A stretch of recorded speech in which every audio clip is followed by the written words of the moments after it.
Writers love to talk about writing, and famous writers love to write books about writing.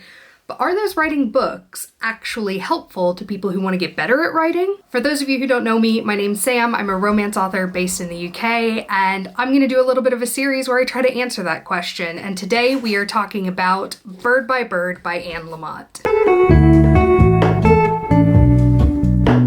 30 years ago, my older brother, who was 10 years old at the time, was trying to get a report on birds written that he'd had 3 months to write, which was due the next day. We were out at our family cabin in Bolinas, and he was at the kitchen table close to tears, surrounded by binder paper and pencils and unopened books on birds, immobilized by the hugeness of the task ahead.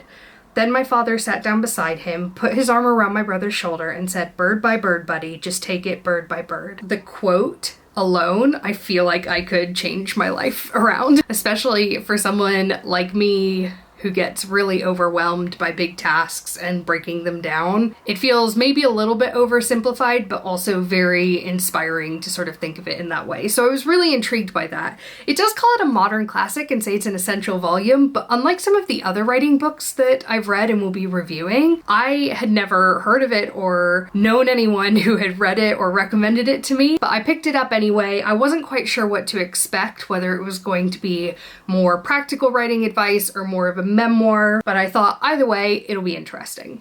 Now, I personally have never read any of Anne Lamott's books, so I'm not coming into this as like an Anne Lamott fangirl.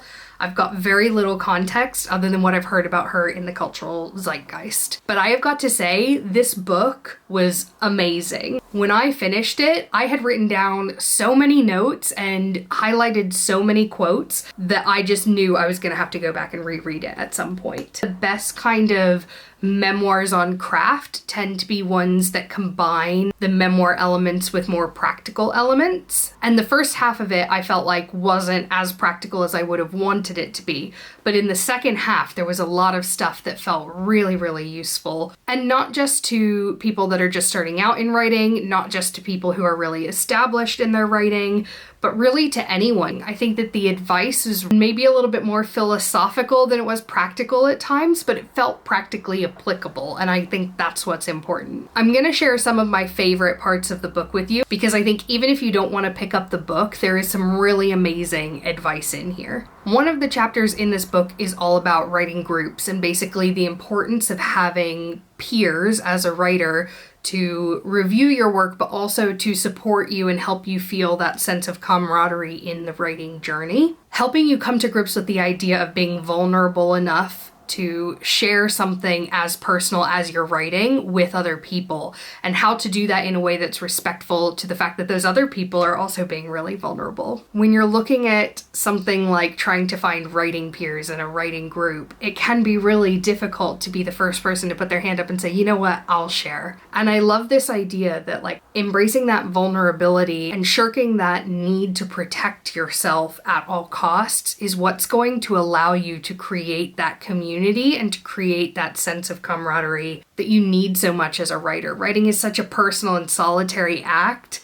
that it's really important to put yourself out there with other people so that you don't feel quite so alone in it. There was also a really good chapter on writer's block, because I've heard different takes on it before. Sometimes people will talk about it as writer's block is just not knowing what your characters want, or just a sign that you shouldn't be sitting down and writing in that moment. You need to give yourself some space, or writer's block is a sign that you haven't done enough living. You need to fill up your cup before you can empty it. Anne Lamott comes at it from a slightly different perspective. Not that some of those things aren't valid, but she talks about writer's block as sometimes being a symptom of imposter syndrome. That actually it's not feeling like you don't know what to say, it's feeling like, who am I to have something to say about this? And one quote that I really liked, she says, "You may start to feel that you're trying to pass off a TV dinner as home cooking." And she talks about how when you've sort of seen behind the curtain and you've seen the whole process, you've seen that first vomit draft and all of the edits and refining that's had to happen along the way to get it to that stage, you are incapable of viewing the finished product objectively enough to say whether or not it's good. You have to kind of let other people validate that for you. And as a result, as you're writing, if you get too in your head about the process and about the steps that you're taking along the way to get it to that final product, you're going to get in your own way and you're going to create that writer's block as a result. So I thought that was really interesting. I'd never heard writer's block and imposter syndrome connected in that way. That said, the idea of having to fill up your cup in order to empty it is something that Anne Lamott touches on, but not in the way of going out into the world and living your life. She talks about it more from a self-awareness perspective. And this is something that I'm really passionate about. In fact, I'm going to do another video all about how my own self-exploration and self-awareness has made me a better writer. But there's one quote that I'll share with you now, which is, maybe you can give her something from deep within to find or do or fight for. You'll have to find this first within you though, and then you'll have to give it away. And this is in the chapter called Giving. And I love that idea of you have to dig deep and find that human truth first within yourself and understand it there before you can give it to your characters. And the last thing I want to mention, which ties into the practical thing that we're going to do from this, is she's got an amazing chapter on paying attention. She talks about how she sees every little detail as being divine and being part of God. And I think that you can appreciate the message of the chapter without believing those same things. I thought that there was one quote in particular, which is very simple. And she said, "There is ecstasy in paying attention." I love this quote because she's talking about how the tiny details that you notice, these are the things that make you a good writer. Being able to pay attention to those details, being able to observe the micro level of things and how they're working. Including details like that in your stories is obviously what gives it life and what makes it feel real and creates those points of connection to reality for the reader and to their own lived experience. But also there is ecstasy in that act of paying attention, not just in the product of it. When you let yourself be open to seeing those small details, and when you give yourself permission or give yourself the mission to look closer, honestly, life gets more exciting. It feels richer because just like a story feels richer when those details are included, your life feels richer when those details are noticed. Now, on a practical level, this means really paying attention to the things in your life that you can use to inspire your art. And the way that Anne Lamott does this is she uses index cards. Now, this book is a bit older. This is the 25th anniversary edition, so I don't know if this is still the way that she does this, but in the book she talks about carrying around literal 3x5 index cards. And every single time that she encounters something, whether it's an image that strikes her or a story that sticks with her or makes her laugh or a person that she finds interesting, she will jot it down on an index card, and then she will come home and put it in a Rolodex and file it away. And then when she's writing, she will go back through those index cards and use them as points of inspiration. And I think that's so interesting, and I've been really interested by this idea of like capturing more inputs in a way that makes it so I don't have to remember them, because I do that all the time. I'll notice the tiniest little thing and be like, oh, I should include that. That's a really good detail. And then I'll maybe like jot it down in my notes app, or I'll just be like, oh, I'll remember it. And then it just kind of disappears into nothing because I never go back to it because I haven't created a centralized place for it. Now, I'm not going to carry around literal index cards because one, I will forget to do it. Two, that's clunky and I don't want to buy index cards. But I figured it would be really easy to create a digital version of this. So I've actually created a portion of my Notion called index cards. And what I've done is made it so that I can input anything just with the click of a button. This is the first place that it goes when I open up my Notion. It will log when it's been created, and I can put the type in, whether it's a character, a setting, just an image, maybe it's a title idea, an entire story idea, or it's something to go in the narrative. And that's all I have to do to put it in there. So I've created this now, and what we're gonna do is we're gonna keep track of this over the next week, and we're gonna see how many index cards I accumulate, because I always have my phone with me.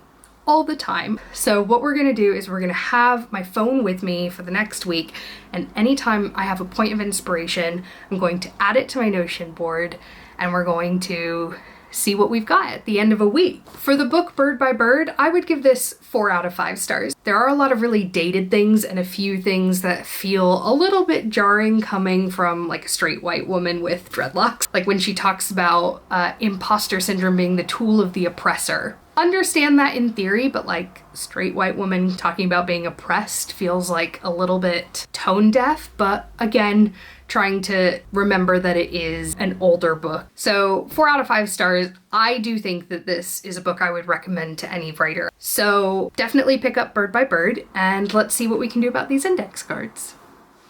So I wanted to do a midweek check-in on my index cards. I have been keeping my Notion board going for 3 days now, and I've got so many index cards on there already. I did kind of cheat though, and I went back through my notes app and I added a few of those into the index cards just because those were kind of floating around and I liked the idea of having them filed and categorized somewhere, so that did add a few to the list. But I have put in 4 on my own over the last 3 days, and these are definitely things that would have just fallen out the back of my mind otherwise. One of them in particular was actually inspired when I was watching a YouTube video, and it was this girl with one of her friends, and some of the things that they were doing just made me think of a story idea, and so I just quickly jotted that one down. And previously I probably would have like saved the video to a playlist, or I may not have even done anything with it, and I would have had no way of knowing when I was coming up with story ideas that that one was there in order to access it. So now I've got it in one place with all of my other ideas, and so I think that'll be really useful. I haven't used any of these yet, but that's not to say that I won't. We're less than halfway through the week, so it could be that as I'm writing throughout the week, I might pick some things out of here. Also, once I've got a few more in here, it might be a little bit more useful. At the moment, most of them are title ideas and like whole story ideas. There's only one example that's like imagery, and I don't know that it's really appropriate for what I'm writing at the moment. So stay tuned, more to come on this, but so far, I'm really liking having everything there and feeling confident that none of my ideas are just getting lost. So I just got back from a dog walk with Kirby. Sorry I didn't record while I was out, but I had a great use of the index card. I looked out over this field and I saw all of the grass was covered in frost from last night, and it almost looked like spider webs all over it, and it was just a really cool image that was like both serene and a little bit eerie, and I really wanted to capture that idea, but it was pouring down with rain, so normally that idea just definitely would have disappeared. It was literally the least likely time for me to capture a writing idea, and I managed to do it because of this, so I think this Anne Lamott is onto something. Okay, so I was just on a work call and I'm literally like in the middle of listening to someone, and the way he was speaking kind of reminded me of somebody that I used to know, and it's such like a distinctive mannerism and way of speaking. It's really indicative of like this person's character and tells you a lot about who they are because of the way that they speak, and especially the way that they speak to other people. So I wanted to write that down, and so I just did it. I just opened my phone, pulled my phone up, like just looked down while I was like trying not to look like I was doing something else on camera, and I just really quickly jotted down like enough to remind myself. But I actually think this is going to be really useful for the book that I'm writing at the moment, so very exciting to have had the idea and to have had somewhere to store it down other than just like jotting it down on a piece of paper or in my notes app. So yeah, very successful. Okay, it has officially been a week. Actually, full transparency, it's been like a week and 3 days because I forgot to film the end of this. But I have been loving my index cards Notion page. I currently have 24 index cards in here, which like part of me thought it would be higher, but actually if I think about how many ideas I would have actually written down normally in a week, it would have been significantly less than that, like maybe a couple if that. So the fact that I've got 24 after a week, less than a week and a half, is pretty good. I've had like a few title ideas, so those are all in here. I had a couple of ideas based on like YouTube videos that I watched, like people's vlogs, which gave me story ideas. There were a couple of instances where like just a quote or like a piece of prose came to my mind, and so I wrote that down. Quite a few things on my dog walks. So Kirby was like walking through the mud, and he's very white, and when he stepped in the mud, his paws were all black, and I thought that they looked like